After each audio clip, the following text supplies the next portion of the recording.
untuk tidak menarik benang merah ke politik dari pertemuan antara Megawati dan Prabowo. Benarkah ini hanya atas dasar silaturahmi kekeluargaan, Mas Adi? Silakan. Ya, saya kira dalam politik itu tidak ada yang kebetulan. Everything by design tentu saja. Karena kalau kita membaca secara umum prakondisi pertemuan antara Prabowo Subianto dan Megawati, saya kira sudah didesain sejak lama. Bahkan pasca Pilpres ada keinginan dari Prabowo Subianto untuk merangkul semua pihak, termasuk yang kalah Pilpres, bertemu dengan Surya Paloh, kemudian Muhaimin Iskandar, dan seterusnya dan seterusnya. The one and only yang paling ribet ditemui itu adalah Megawati Soekarno Putri. Kenapa ribetnya? Saat itu muncul satu teori yang kemudian ini seakan-akan perlu divalidasi. Sepanjang hubungan Prabowo Subianto dengan Pak Jokowi itu baik-baik saja, rasa-rasanya Pak Prabowo ke Teguh Umar itu agak repot. Tapi sebaliknya, on the other hand, benar Bang Ruhut. Harus dilanjutkan dulu, on the other hand.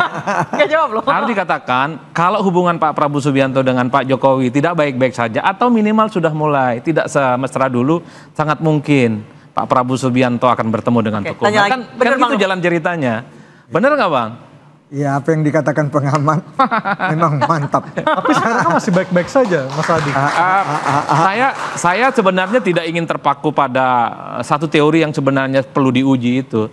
Saya sepertinya ingin menjelaskan bahwa per hari ini Prabowo Subianto itu sangat kelihatan sekali untuk membangun keseimbangan politik.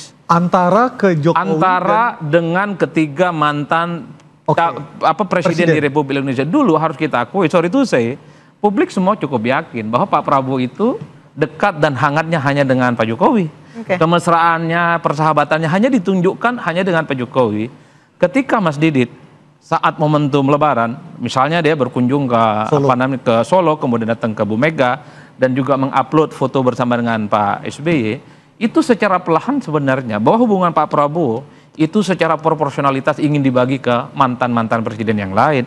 Bahwa baik dengan Pak Jokowi ya, tapi tidak menafikan hubungan baiknya dengan Pak SBY dan tidak juga menafikan dengan Bu Megawati Soekarno Putri. Kenapa? Menjadi penting menjaga keseimbangan. Karena bagi Pak Prabowo Subianto hari ini adalah Pak Prabowo itu adalah presiden yang paling penting, semua mantan presiden itu baik-baik saja. Apa implikasinya bagi stabilitas politik Indonesia? Sebenarnya kalau mau jujur Pak Prabowo tidak butuh stabilitas apapun. Tanpa PDIP bertemu dengan Pak Prabowo sekalipun, saya kira stabilitas politiknya per hari ini cukup kondusif dan solid. Publik agak sedikit salah membaca soal bagaimana kerjasama politik antara PDIP, Megawati dengan Pak Prabowo Subianto.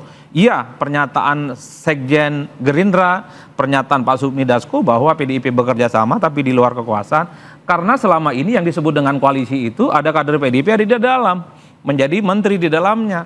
Saya selalu mengatakan PDIP sejak awal setelah Presiden Prabowo Subianto dilantik. Tapi ada Pak BG. Kenapa? Ada Pak BG.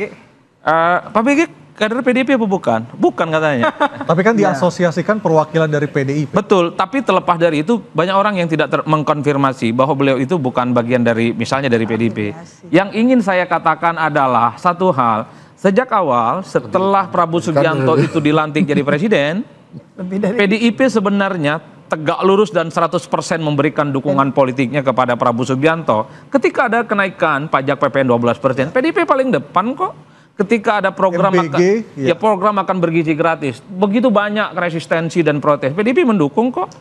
Yang terbaru revisi Undang-Undang TNI sampai disahkan menjadi undang-undang. Corongnya siapa? Dan ketua panjanya PDIP juga. Artinya apa? Saya ingin mengatakan bahwa sejak awal PDIP itu sebenarnya sudah mendukung Prabowo Subianto. Jadi tanpa pertemuan kemarin sekalipun, bagi saya yang melihat dari jauh hubungan PDIP, Gerindra, Prabowo Subianto dengan PDIP dengan Megawati sebenarnya sudah. Jadi hari ini negara ini tanpa koalisi. Nah, cuman tanpa oposisi. Problemnya Mbak Anissa di kita itu bahwa pertemuan formal secara simbolik itu penting.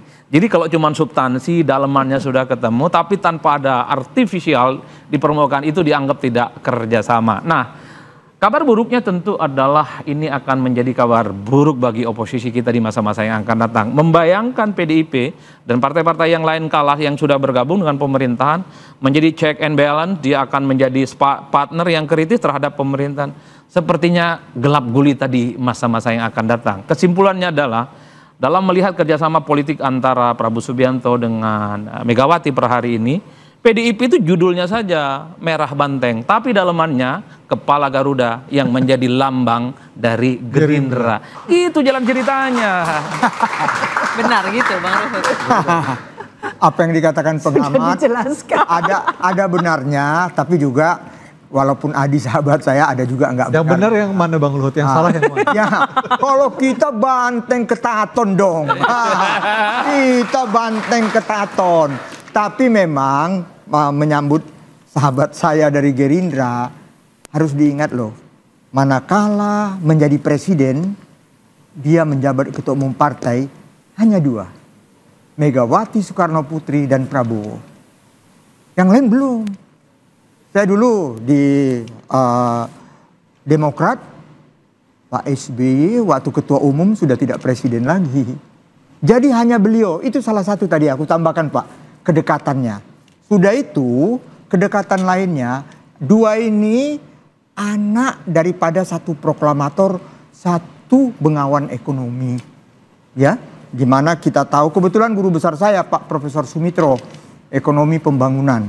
Ya, beliau tuh tokoh sosialis, penuh dengan tadi betul kesederhanaan, kerakyatan. Ya, Bu Mega, putri dari proklamator kita, Bung Karno, yang selalu kita dengar kalau kami PD Perjuangan, kami marhain. Marhain itu ya kerakyatan juga. Jadi memang 2 ini tidak salah kalau bersahabat. Tapi satu burung Garuda dan satu banteng ketaton. Baik. Bang Hendarsam, tadi Anda mengatakan pertemuan ini terjadi karena adanya kesamaan ideologi. Ya. Nah, pertanyaannya kan masyarakat bertanya lagi, masa sih nggak ada kesamaan kepentingan? Ya, ini makanya saya pengen menanggapi apa yang dikatakan oleh Mas Adi Prayitno. Kesamaan kepentingan itu adalah kesamaan kepentingan ideologi yang outputnya adalah untuk kepentingan rakyat. Ya, jadi kenapa saya katakan begitu? Kita breakdown saja, ya kan? Program makan bergizi gratis contohnya. Akan menjadi aneh kalau PDIP nggak setuju, ya kan? Program-program efisiensi yang kemudian dana-dana efisiensi itu diarahkan untuk pembangunan sekolah-sekolah kita, sekolah-sekolah yang sudah rusak dan segala macam. Nggak masuk di akal saya kalau PDI nggak setuju, karena itu adalah ideologi dari PDIP juga tentang masalah itu. Apalagi kalau kita Mas Adi, apalagi itu semua itu. Tapi di satu titik memang ada kesamaan ide, kesamaan gagasan dan kesamaan ideologi. Tapi di titik yang lain tidak juga bisa bersama untuk masalah itu, ya kan? Makanya ini nggak bisa hitam putih. Karena kita dalam ketatanegaraan kita tidak mengenal masalah oposisi. Kalau oposisi itu, ya kan, ya hitam putih. Apa yang dikatakan pemerintah A, oposisi akan katakan B. Nah ini enggak. Kita sangat cair tentang masalah itu. Nah, tentang yang ketiga, saya jangan revisi undang-undang TNI. Kenapa PDIP yang paling depan?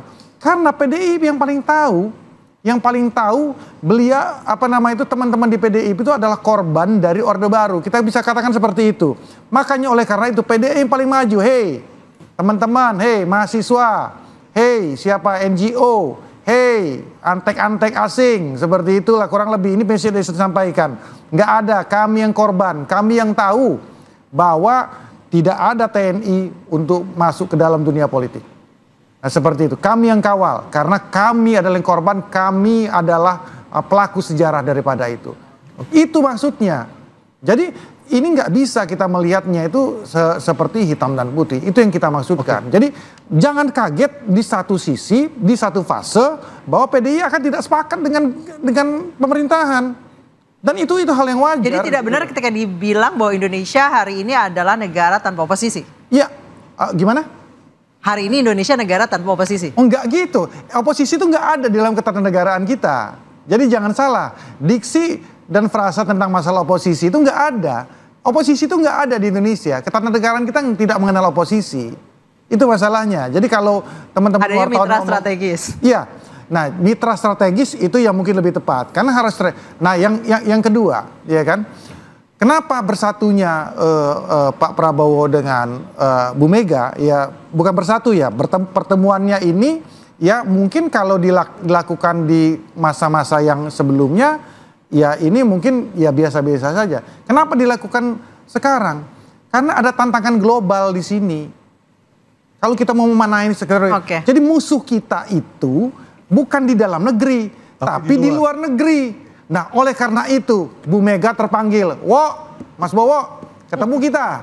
Ini udah saatnya. Kita ini gawat nih, Trump ini bahaya nih kalau nggak kita bersatu. Nah, oleh karena itu, ketika ada dua orang bertemu, ya, dua tokoh bangsa ini bertemu solid untuk menggalang kekuatan supaya menghadapi tantangan global ini kita bisa bersatu, ya. Oleh karena ketika ada orang yang ingin menggerus persatuan antara Bu Mega, Pak Prabowo, Pak Jokowi dan Pak SBY, nah kita bisa katakan itu adalah infiltrasi dari asing. Sebenarnya apa pengaruhnya bahwa keempat presiden-presiden ini menjalin komunikasi? Apa pengaruhnya bagi masyarakat, bagi ekonomi Indonesia yang sekarang lagi dihimpit internal dan eksternal? Kita akan bahas usai jeda, tetap di Interupsi.